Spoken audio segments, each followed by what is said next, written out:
TIL members of Forbes 30 Under 30 have been arrested for frauds and scams collectively worth $18.5 billion. My brother-in-law was in one of those top 30 under 30 lists. Wall Street hedge fund guy that was indicted a few years ago by the Fed's SEC for embezzlement of $5 million.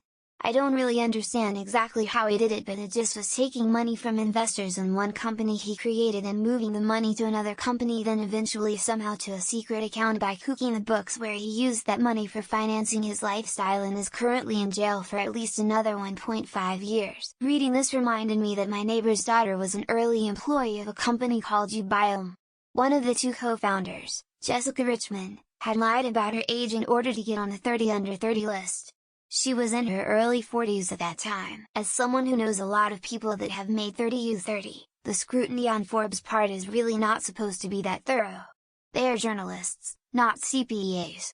These companies receive tens of millions of investment in deals that were analyzed by the Big Four accounting firms. Are the journalists supposed to double-check the math that just took a team analyst 3 months, for each nominee, so they have that in else?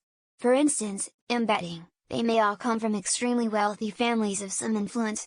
Otherwise they probably wouldn't have been featured in any articles to begin with and wouldn't have had the connections to start any business frauds or scams. This is a plutocracy.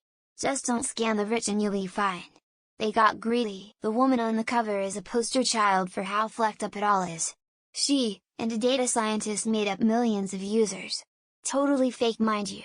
JP Morgan did such high-quality due diligence that she got $175 million in a director's seat on the board. And these bastards will fail your $100,000 loan for inadequate income or some other BS. The secret would be launder part of the money and flee the country before it's too late. But those psychos can't let it go, because in the end it's not about the money, it's about the rush they get doing all that. They rather risk it to lose it all than having to choose to stop doing it and be a random unknown normie somewhere. These lists are such shams. A startup I worked for had the founders make the list. One problem. The founders were just a front. One founder was a trust fund baby and the other founder was his friend, a nonverbal autistic man.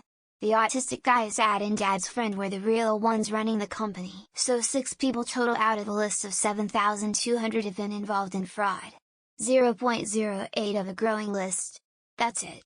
How much is $18.5 billion relative to the total wealth held by all 7,230 under 30 members?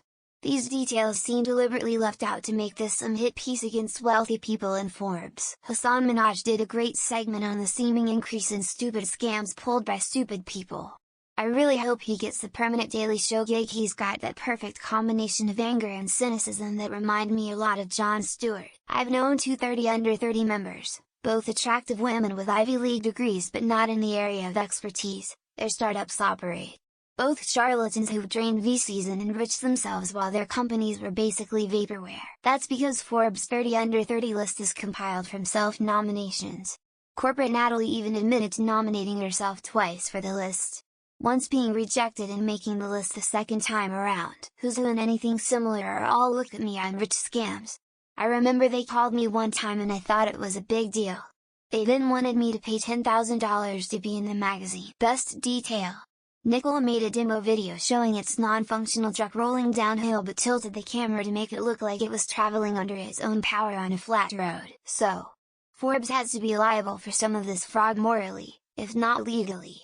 Their failure to vet these con artists and then promoting them just pushed more people into the scams. Narcissistic psychopathic disorders tend to drive people towards that kind of image-based success, both of which trend towards high amounts of deception manipulation. It's almost as if it is only possible to become a billionaire by exploiting, stealing, lying, conning, or defrauding others. Oh, yeah, that's true. No one that young has had the opportunity to set up child exploitation contacts in Eastern countries. Of course they're either frauding or scamming. If by chance you end up in Forbes 30 under 30, might as well immediately buy tickets to Morocco or any country without an extradition treaty. These grifters and con artists were just born in the wrong generation. 30-40 years ago they probably would have gotten away with this shit. One of my friends made that list, then decided he was going to peace out and run a tinker workshop and program in his spare time instead. Gosh, it's almost as if you can't become a billionaire without turning to a life of crime. What is this world coming to? Great video on this by Patrick Boyle. Forbes has a fraud problem. What about the worst offender? Jeff John Roberts of Fortune magazine calling SBF the next Warren Buffett. Forbes is meaningless. Shows these people don't do their due diligence and that journalism is dead. Ever seen Forbes' YouTube channel? It's basically Fox News, low-end right-wing propaganda outlet. Forbes 30 doing 25 to life is always one of the most anticipated issues of the year. What about our sweet baby brother and 30 under 30 media luminary, Griffin McElroy? 30 under 30 lists are scams. Love. Someone who never made a 30 under 30 list. Interesting that this was reported by The Guardian but not by Forbes. That's almost enough to fund free school lunches for every kid in America. Yes, but they were pull yourself up by your own bootstraps scams. And the list articles are written by people like me for peanuts. Today I learned rich people scam the common man, mind blown. But certainly not 30 under 30 media luminary Griffin McElroy. Turns out they weren't a bunch of geniuses, just con artists.